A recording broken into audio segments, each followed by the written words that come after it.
오늘도 야단만개를 찾아주신 분들께 감사드립니다. 구독과 좋아요, 알림 설정 꾹 부탁드려요.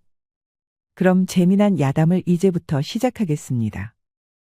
옛날 조선시대, 일본이 일으킨 임진왜란으로 온 나라가 어지러울 때였습니다. 전쟁으로 폐허가 된 마을을 한 무리의 무사들이 지나고 있었지요.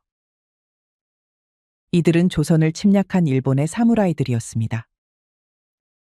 대장, 생존자를 찾아냈습니다. 아이들입니다. 아이라고 봐줄 수는 없다. 가자. 모조리 도륙을 내야 한다. 다 쓰러져 가는 집에서 세 아이들이 있었습니다. 첫째 아이는 더 어린 아이들을 지키며 막아섰습니다. 둘째는 더 어린 소녀를 업은 채 맞섰고요. 세 아이는 모두 죽음을 각오했는지 결연한 표정이었답니다. 부모님과 온 마을 사람들의 원수! 죽일 테면 죽여라. 누가 눈 하나 깜박할 줄 아느냐? 고놈들 맹랑하구나. 오냐, 니들도 부모 곁으로 보내주마. 무사들이 일제히 칼을 빼들었지요. 헌데 이게 뭔 일이랍니까? 무사 중 하나가 나서서는 대장 앞을 막아서는 게 아니겠습니까? 이 아이들은 내가 보호하겠소. 모시, 그럼 풍신수길 전하가 맡긴 임무는 어찌하란 것이냐? 무사된 자가 어찌 무도한 자를 주인으로 모시겠소. 풍신수길은 더 이상 내 주군이 아니오. 모시, 니놈이 정령 배신을 하는 것이냐? 오냐, 죽여주마. 무사들은 일제히 사내에게 덤벼들었지요. 무시무시한 칼날이 여기저기서 날아들었습니다. 허나 사내의 칼솜씨는 그야말로 신들린 듯하였답니다. 사내는 덤벼드는 무사들을 모조리 베어버리고는 아이들을 품에 안았지요. 얘들아, 이제 가자꾸나. 이제부터 너희는 내가 지켜주마. 아저씨 이름은 무엇인가요? 난 고닛이라고 한다. 그래, 고씨라고 부르면 되겠구나. 앞으로는 조선에서 살아야 할 터이니. 고니시는 그날로 고씨가 되었고 세 아이의 스승이 되었습니다. 그렇게 10년이 흘렀지요. 아이들은 고씨의 지도하에 훌륭한 무사로 자라났답니다.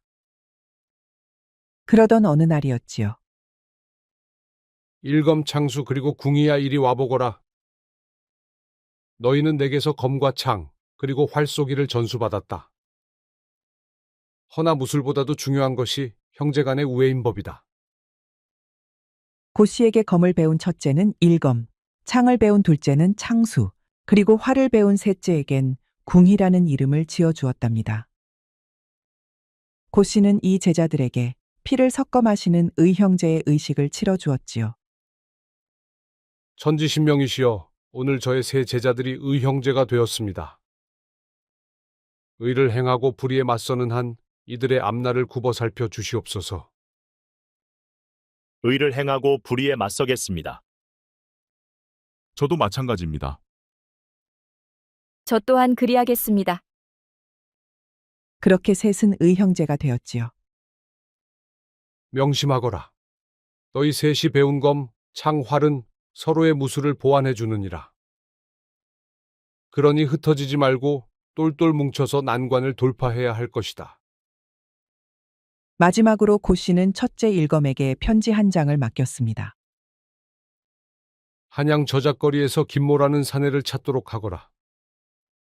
그가 너희에게 할 일을 알려줄 것이니라. 그리하여 세 형제는 산을 내려와 속세로 길을 떠났습니다. 며칠 후 세 형제가 어느 들길을 지나갈 때였지요. 저 멀리 벌판 너머 마을에서 연기가 피어오르는 것이 아니겠습니까? 형님, 아무래도 저 마을에 변고가 생긴 것 같소. 그래, 연기를 보니 뭔가 일을 당한 모양새로구나. 가보죠, 두 오라버니들. 스승님께서 무술을 가르쳐 주신 이유가 바로 이런 때를 위해서가 아니겠어요? 마음씨 착한 궁희의 말에 일검과 창수도 고개를 끄덕였지요. 역시나 마을은 마적대의 습격으로 폐허가 되어 있었습니다. 곡식은 죄다 약탈당하고 마을 사람들까지 모조리 잡아간 것이지요. 텅 빈 마을을 지나고 있는데 어디선가 신음소리가 들리는 것이 아니겠습니까? 뛰어가 보니 관복을 입은 사내가 무너진 집에 깔려 있었지요. 힘이 센 창수가 얼른 사내를 꺼내 주었습니다. 고맙네. 난 이 마을 형암인데 자네들 덕분에 살았네. 아니 형암나리. 이게 어찌된 일입니까? 마적대가 들이닥쳐 마을을 이 지경으로 만들었다네. 마적들이 얼마나 많은지 사또와 포졸들도 당해내지 못한 것이었죠. 언제쯤입니까? 오늘 새벽 일이니 이제 3시각쯤 지났다네. 어쩌시겠소? 말탄 자들이 3시간 전에 떠났다면 따라잡는 것은 보통 일이 아니오. 오라버니, 그래도 죄 없는 마을 사람들을 구해야 해요. 창수는 혹시라도 약속에 늦을까 갈 길을 재촉했지요. 반면 마음씨 착한 궁이는 돕자는 생각을 꺾지 않았습니다. 마적을 뒤쫓는다. 스승님께서는 이런 때를 위해 우리를 가르친 것이다. 고민하던 일검은 마침내 마적들을 뒤쫓기로 하였답니다. 고맙네. 내 딸도 잡혀갔으니 만약 구해준다면 그 은혜는 잊지 않겠네. 그리하여 세 형제는 발자국을 따라 달렸습니다. 무술이 고강한 셋은 달리는 것도 바람처럼 빨랐지요. 그렇게 한참을 달리니 어느새 발자국이 산으로 이어졌습니다. 옳거니. 저 산에 놈들이 숨어 있구나. 해가 뉘엿뉘엿 질 무렵이 되니 마침내 산속 계곡에 접어들었지요. 마적들은 계곡 한켠에 자리한 채 잔치를 벌인 모양새였습니다. 훔쳐온 소와 돼지를 잡아 고기를 굽고 부어라 마셔라 진탕 놀아대는 것이었죠. 한편 한켠에는 마을에서 붙잡아온 사람들이 꽁꽁 묶인 채 널브러져 있었습니다. 세 형제는 조금도 겁먹지 않고 뚜벅뚜벅 마적들에게 다가갔습니다. 니놈들은 뭐냐? 그건 알 거 없다. 그보다 마을 사람들을 풀어주지 못하겠느냐? 하루 강아지들이 범 무서운 줄 모르는구나. 우리는 관아의 포졸들도 어쩌지 못하는 어르신들이다. 지금 우리들이 기분이 좋을 때 썩 꺼지거라. 그렇지 않으면 뜨거운 맛을 볼 것이다. 마적들이 소리를 질렀지만 셋은 표정 하나 변하지 않았지요. 그러자 화가 치민 마적들이 무기를 빼들었습니다. 한꺼번에 칼, 창, 도끼를 휘두르며 덤벼드니 오금이 지릴 기세였지요. 헌데 막내 궁이가 배시시 웃는 게 아니겠습니까? 오라버니들, 제가 먼저 나서지요. 꽃처럼 아름다운 궁이는 등에 맨 활을 쥐더니 연달아 화살을 쏘는 것이었습니다. 10수발을 순식간에 쏘아대니 덤벼들던 마적들이 일제히 쓰러지고 말았지요. 그야말로 백발백중이었습니다. 그러자 깜짝 놀란 두목이 외쳤지요. 이제 보니 예산 놈들이 아니구나. 여봐라, 한꺼번에 덤비거라. 두목의 호령에 마적들이 황급히 말에 올라타는 것이었습니다.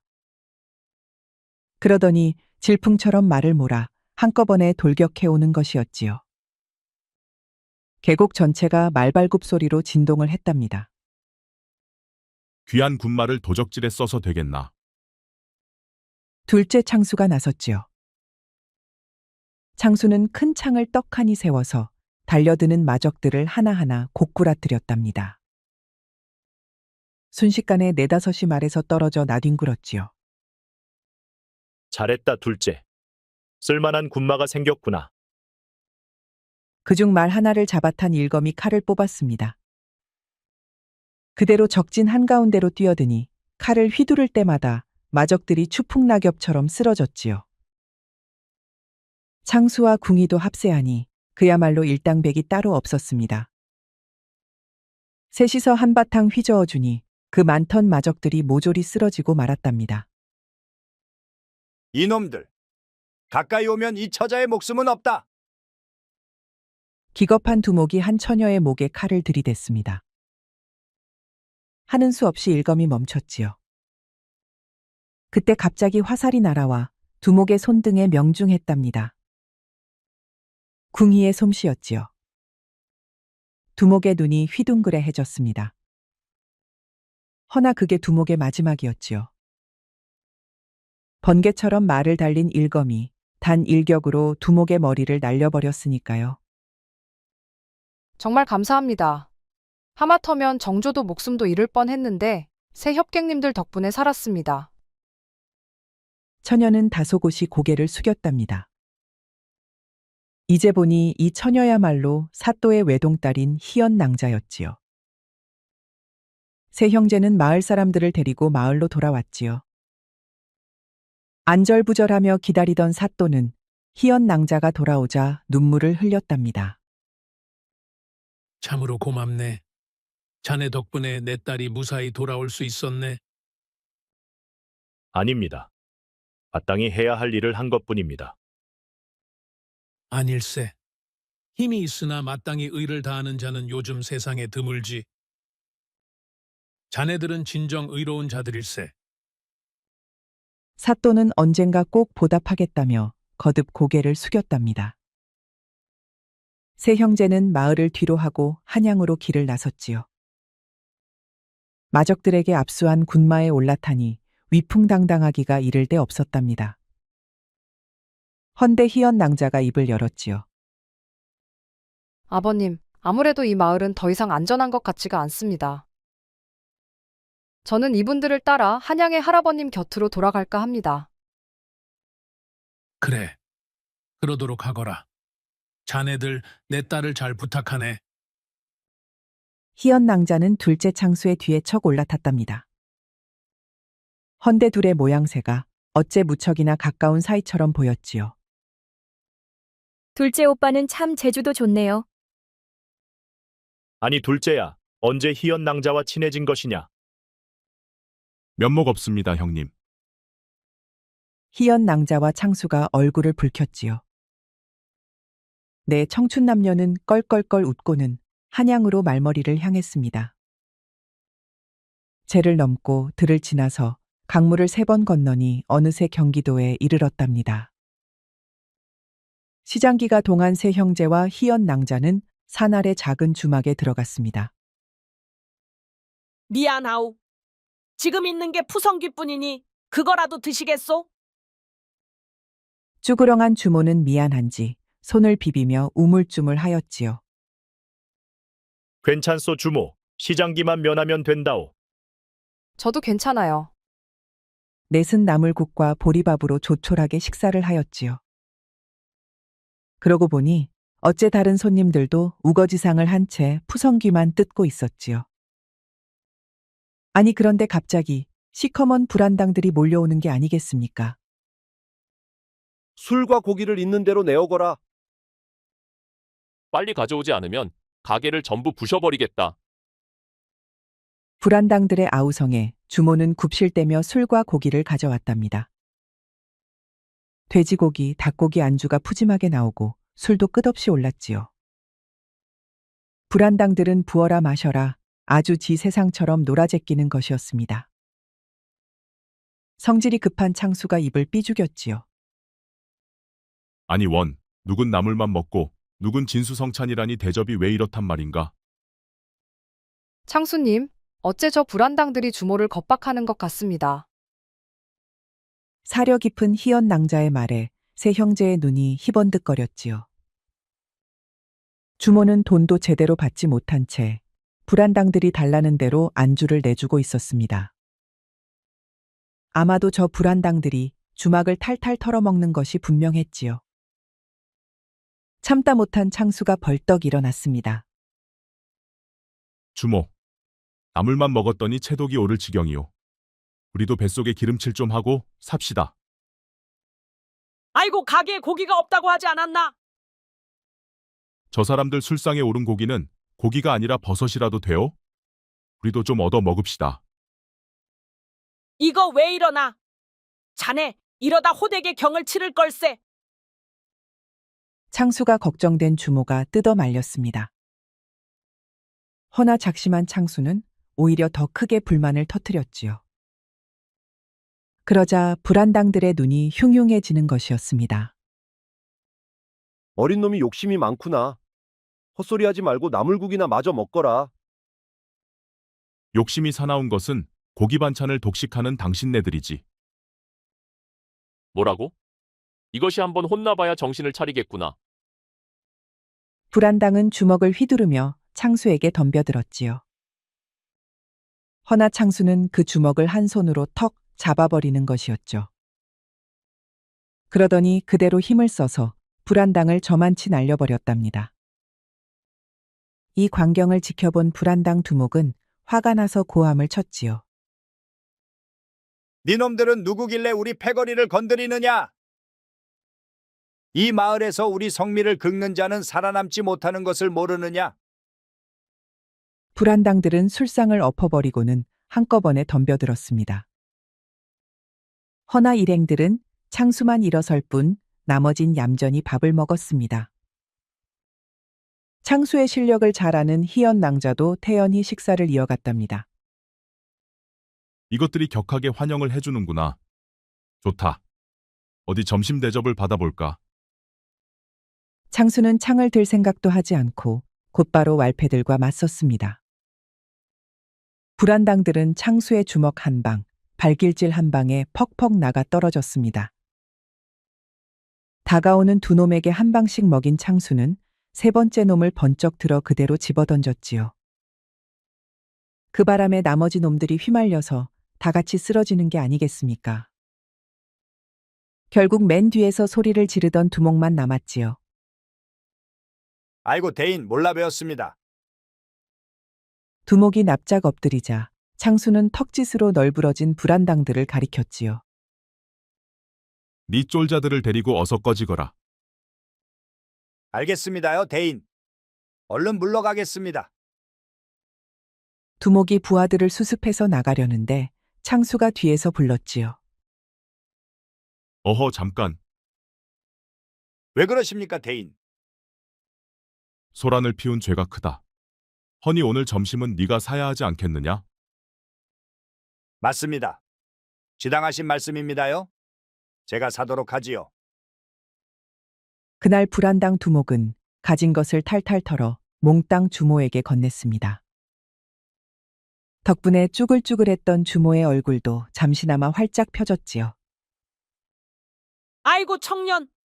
하마터면 주막이 망할 뻔했는데 자네 덕분에 살았네. 불안당들이 떠나자 손님들도 주모도 박수를 쳤습니다.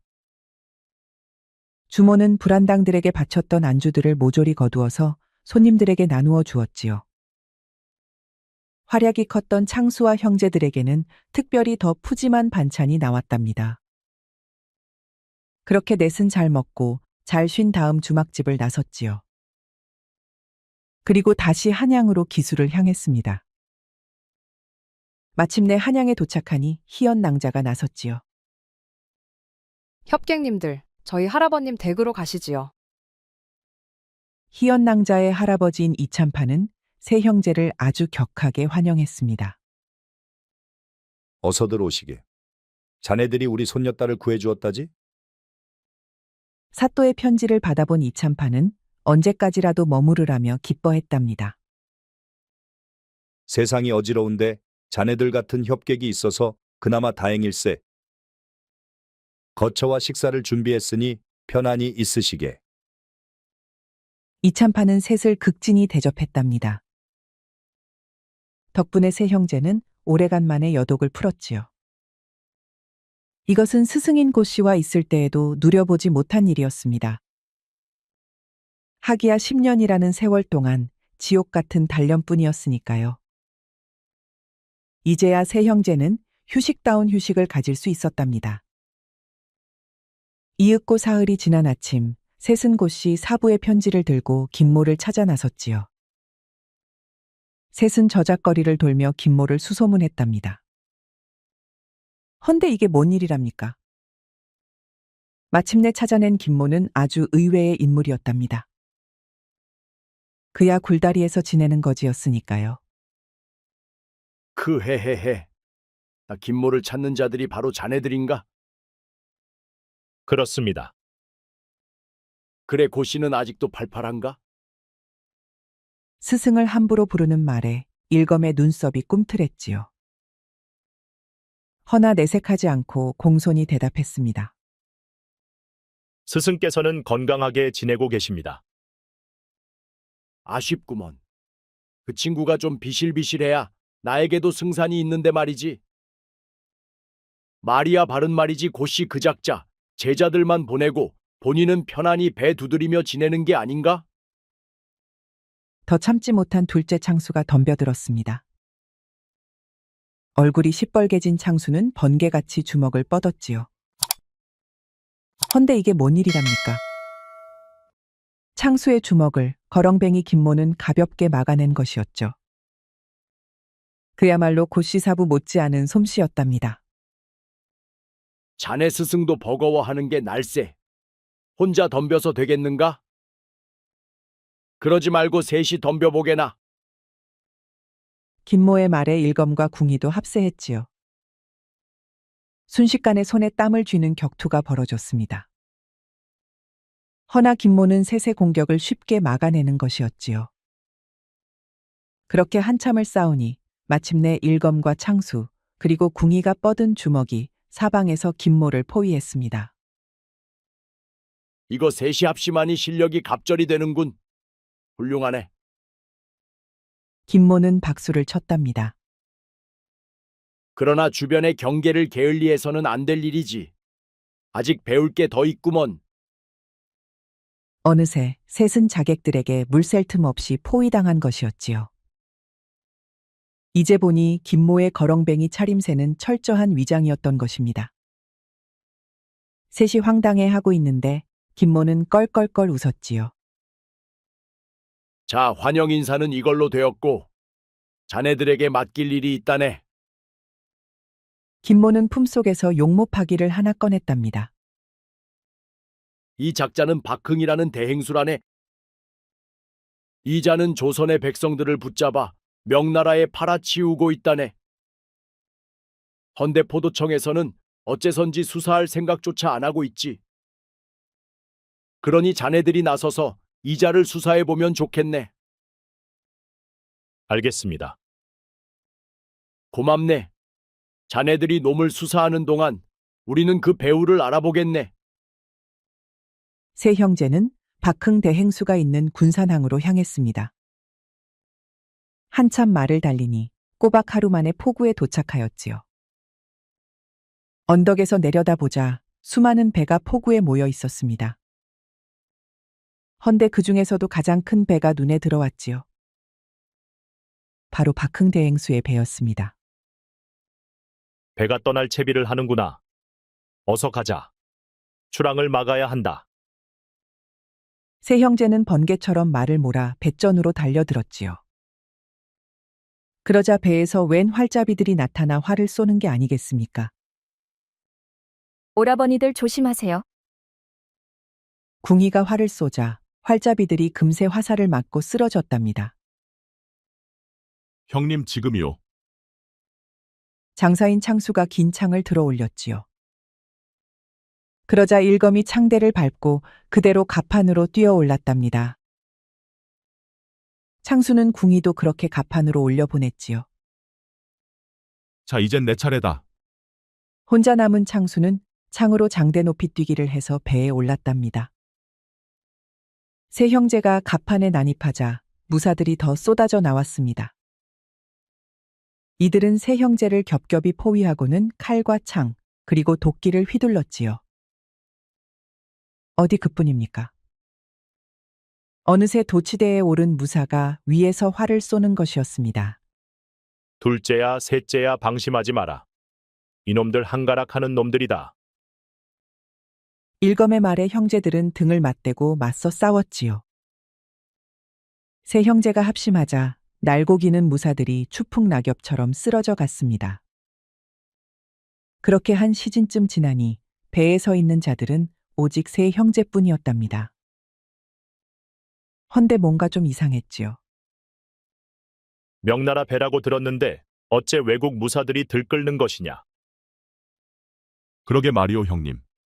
고용된 칼잡이라고 하기엔 죄다 외국인들 뿐이오.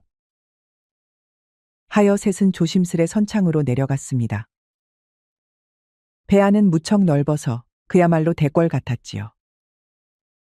헌데 쇠고랑을 찬 조선인들이 잔뜩 붙잡혀 있는 것이 아니겠습니까? 웬 놈들이냐? 누가 감히 나 박흥의 배를 노략질한단 말이냐? 당신이 박흥이요. 어찌 같은 조선인이 조선 사람을 외국에 팔아 넘긴단 말이오. 듣기 싫다. 내 일을 방해했으니 무사하지 못할 줄 알거라. 그러자 박흥의 호위무사 5이 앞으로 나섰습니다. 하나같이 기백이 범상치 않았지요. 조선 것들은 하나같이 쭉정이들이었는데 자네들은 어떠한지 한번 보겠다. 오냐, 그 쭉정이 같은 조선인 밑에서 일하는 니놈들 솜씨나 한번 보자. 세 형제와 5 호위무사가 맞붙었습니다. 호위무사들은 하나같이 날쌔고 매서웠지요. 긴 칼을 휘두르며 덤벼드는 것이 꼭 바람개비 같았답니다. 허나 형제들은 마치 하나처럼 움직여 이들을 상대했습니다. 창수가 칼을 걷어내고 일검이 검을 막는 동안 궁희의 화살이 호위무사들을 쓰러뜨렸지요. 세 형제의 합격술에 휘말린 호위무사들은 결국 모조리 쓰러지고 말았답니다. 개섰거라 어딜 도망가느냐. 황급히 도망치던 박흥은 일검에게 덜미가 붙잡혔습니다. 개처럼 질질 끌려 나온 박흥은 갑판 위에 내동댕이 쳐졌지요. 그렇게 박흥을 붙잡고 조선인 포로들을 구출한 세 형제는 배를 몰아 군산포로 돌아왔습니다. 부두에는 김모와 호위무사들이 이미 기다리고 있었지요. 역시나 훌륭한 솜씨로군. 잘했네. 김모는 이들을 이끌고 산속에 위치한 은신처로 데리고 갔습니다. 바른 대로 말하거라. 이 많은 외국 무사들은 다 무엇이냐? 그리고 조선 사람을 외국에 팔아치워서 무엇을 도모하려 했던 것이냐? 헌데 박흥은 도무지 입을 열지 않았습니다. 내가 누군 줄 아느냐? 너희는 지금 큰 실수를 하는 것이다. 실수는 뉘우치지 않는 박흥 대행수 그대가 하고 있다. 아니다. 내 뒤에 누가 있는 줄 알면 니놈들도 이러진 않을 것이야. 얼마든지 들어줄 테니 한번 말해보거라. 김모의 말에 박흥은 숨을 골랐습니다. 자기도 그 이름을 토설하는 것이 보통 두려운 것이 아닌 듯 했지요. 한참을 망설이던 박흥이 마침내 입을 열었답니다. 한양을 관할하는 한성판윤이 바로 내 배후요. 무엇이? 한성판윤이 양민들을 노예로 팔고 있다 이거냐? 무슨 연유인지는 나도 모르. 허나 이 모든 것은 판윤의 짓이었소. 그 말에 김모의 얼굴빛이 변하였지요. 김모는 박흥을 은신처 깊숙한 곳에 가두고 형제들과 한자리에 앉았답니다. 이 사건에 판윤이 연루되었다면 보통 문제가 아닐세. 그렇다면 판윤의 뒤를 캐봐야 하지 않겠습니까? 맞는 말일세. 허나 포도청과 형조가 묵과하는 걸로 봐선 아무래도 판윤 뒤에 누군가가 있는 것이 분명할 것이야. 그리하여 셋은 한성판윤의 저택을 감시하였지요. 그렇게 며칠 감시를 하다 보니 일검이 누군가를 발견한 것이었습니다. 갓과 도포 차림이었지만 어딘가 피바람이 불 것 같은 인상이었지요. 분명 위험한 일을 하는 사람 같았답니다. 그리하여 일검은 창수와 궁희에게도 눈짓을 보내어 뒤를 밟기 시작하였답니다. 판윤의 저택을 나온 사내는 잠시 주변을 두리번거리더니 어느 대궐 같은 기와집으로 들어갔지요. 그 집은 바로 후궁 조이빈의 친정 오라버니 훈련대장 조활의 집이었답니다. 은신처로 돌아온 일검의 말에 김모가 깜짝 놀랐습니다. 이제 보니 한성판윤과 조활은 하루가 멀다 하고 소식을 전하는 것이었죠. 이건 보통 일이 아니야. 판윤과 훈련대장이 작당을 하고 있다는 것은 그 뒤에 조희빈이 있다는 걸세. 조이빈은 임금의 총애를 받는 막강한 권력의 소유자였지요. 그 권력을 바탕으로 왕사제 자리를 돌아가신 황후의 출생에서 자신의 아들인 검양군으로 교체할 음모를 꾸미고 있던 것입니다. 검양군은 총명하고 무예에도 능한 왕자였으나 성정이 잔혹하여 모두가 두려워하는 자였답니다. 만약 그가 임금이 된다면 이 나라엔 한바탕 피바람이 불어닥칠 것이었지요. 한성판윤과 훈련대장까지 합세했으니 이 한양 땅은 저들의 소굴이나 다름없게 되었네. 아무래도 머지않아 행동에 나설 터이니 예의 주시해야 할 걸세. 알겠습니다. 그리하여 세 형제는 훈련대장의 집을 예의주시하였지요. 수많은 병력을 부리는 훈련대장이니만큼 일이 터진다면 이곳이 틀림없었으니까요. 세 형제는 돌아가며 저택을 감시했습니다. 그렇게 며칠이 지났을 때였지요. 마침내 한밤중에 말을 타고 복면을 쓴 한 무리의 사내들이 어디론가 빠져나가는 것이었습니다. 형제들은 조용히 뒤를 밟았습니다. 사내들은 한양 외곽의 커다란 창고로 들어갔지요. 세 형제는 보초병들의 눈을 피해 지붕을 타고 안으로 따라 들어갔습니다. 아니 이게 다 뭐야? 병장 기록은 엄청난 양이야. 이 정도면 대군을 무장시키고도 남겠어요. 이렇게 많은 병장기가 한양에 들어왔을 줄이야. 세 형제의 보고를 받은 김모는 낯빛이 변하였답니다. 예상대로군. 검양군이 역모를 준비하는 것이 틀림없으렸다. 김모는 벌떡 일어났습니다. 일단 궁궐에 다녀오겠네. 그때까지 꼼짝 말고 기다리도록 하게. 아니 그 차림으로 궁에 들어간단 말입니까? 그럴 리가 있겠나.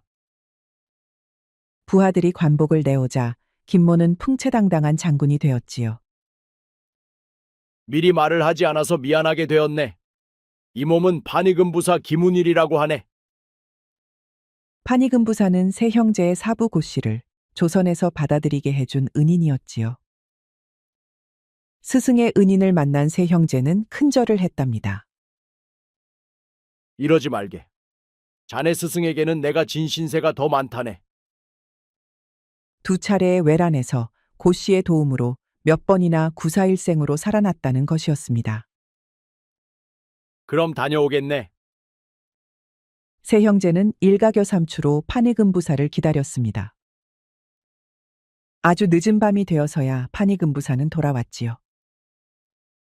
헌데 얼굴빛이 좋지 않았습니다. 나쁜 소식일세. 육조가 이미 검양군과 조이빈에게 장악당한 모양이야. 네? 그게 무슨 말입니까? 훈련도감과 포도청은 물론이고 전방과 후방의 병력 모두 요지부동이란 말일세. 검양군의 군대가 목을 죄어오는데 원군이 하나도 없다는 말이었습니다. 결국 의금부와 금군의 인원만으로 대군을 막아내야 했지요. 이렇게 된 거 우리가 먼저 움직여야 합니다. 주상도 같은 생각이시네. 자, 이리들 와보게나. 판의금부사는 주상전하의 교지를 펼쳐 보였답니다. 역도들을 토벌하라는 밀서였지요. 대의는 우리에게 있네. 이제부터 역모에 가담한 자들을 쳐서 한 놈도 남김없이 토벌하도록 하세나. 판의금부사는 금군을 풀어 한성판윤과 훈련대장의 저택을 급습하기로 하였지요. 그러는 동안 세 형제는 대량의 병장기가 보관된 창고를 불태우도록 지시를 내렸답니다. 꼭 다시 뵙지요, 판의금부사 어른. 그래 살아서 다시 만나세나. 그리하여 세 형제는 지체 없이 창고로 향했습니다. 병법에 밝은 검양군은 창고에 수많은 보초들을 배치하였지요. 허나 세 형제는 거칠 것이 없었습니다. 궁이가 화살로 외곽의 보초들을 처리하는 동안 일검과 창수는 곧바로 창고로 뛰어들었습니다. 역도들은 듣거라. 오늘 이곳에서 살아나가는 자는 아무도 없을 것이다. 싸움은 싱겁기 짝이 없었습니다. 창고에는 수십 명의 보초들이 있었지만 그 누구도 세 형제를 당해내지 못하였지요. 검과 창이 번쩍할 때마다 보초들은 순식간에 쓰러지고 말았답니다. 결국 한 시진도 안 되어 창고는 불길에 휩싸였습니다. 작전은 성공했다. 이제 판이금부사를 도우러 가야 한다. 세 형제는 서둘러 한성판윤의 저택으로 향했습니다. 판윤의 저택에서는 금군과 판윤의 사병들 사이에서 무서운 싸움이 벌어지고 있었지요. 금군의 솜씨가 더 뛰어났지만 판윤의 사병들이 워낙 많았습니다. 하여 싸움은 백중세였지요. 물러서지 마라. 여기서 우리가 무너지면 이 나라 종묘사직이 위태롭고 말 것이다. 판이금부사의 지휘로 금군이 조금씩 승기를 잡아가고 있었습니다. 그때 갑자기 판윤의 사병들이 뒤에서부터 무너지는 것이 아니겠습니까? 바로 세 형제들이 온 것이었습니다. 지금이다. 몰아붙여서 단숨에 섬멸해라. 양쪽에서 몰아치니 판윤의 병사들은 속절없이 붕괴되었지요. 싸우길 포기하고 도망치는 사병들이 절반이요. 버티다가 목이 달아나는 이들이 절반이었습니다. 마침내 한성판윤도 금군 손에 끌려 나와 최후를 맞이하였지요. 잘 와주었네, 삼형제. 이제 남은 것은 훈련대장일세. 시간을 더 끌면 놈들이 전열을 가다듬을 걸세. 지금 바로 몰아쳐야 할 것이야. 맞는 말씀입니다. 판이금부사 어른. 하여 세 형제와 금군들은 훈련대장의 저택으로 쳐들어갔습니다. 훈련대장의 저택에는 훨씬 많은 사병들이 있었지요. 소식을 들은 검양군이 합세한 것입니다. 거기다 변절한 훈련도감의 병사들까지 있으니 그 수가 수천이었습니다. 아마도 내일이면 거병을 하려던 것이 분명했습니다. 하루만 늦었어도 나라의 주인이 바뀌었을지 모를 일이었답니다. 창수야, 궁이야. 스승님께서는 바로 이날을 위해 우리에게 무술을 가르쳐 주신 게 아닌가 싶구나. 옳으신 말씀이요. 적적들을 모조리 쓰러뜨립시다. 오라버니들과 함께 싸울 수 있어서 기뻤어요. 꼭 살아서 다시 뵙죠. 사방에서 비명이 들려오고 칼과 창 부딪히는 소리가 어지러웠습니다. 모두가 죽기를 각오하고 싸우는데 특히나 세 형제의 솜씨가 돋보였지요. 다가오는 이들이 모두 풀잎처럼 쓰러지니 역도의 진영에는 큰 길이 생겼답니다. 그렇게 세 형제는 서로의 등을 지키면서 검양군이 있는 곳까지 파고들었지요.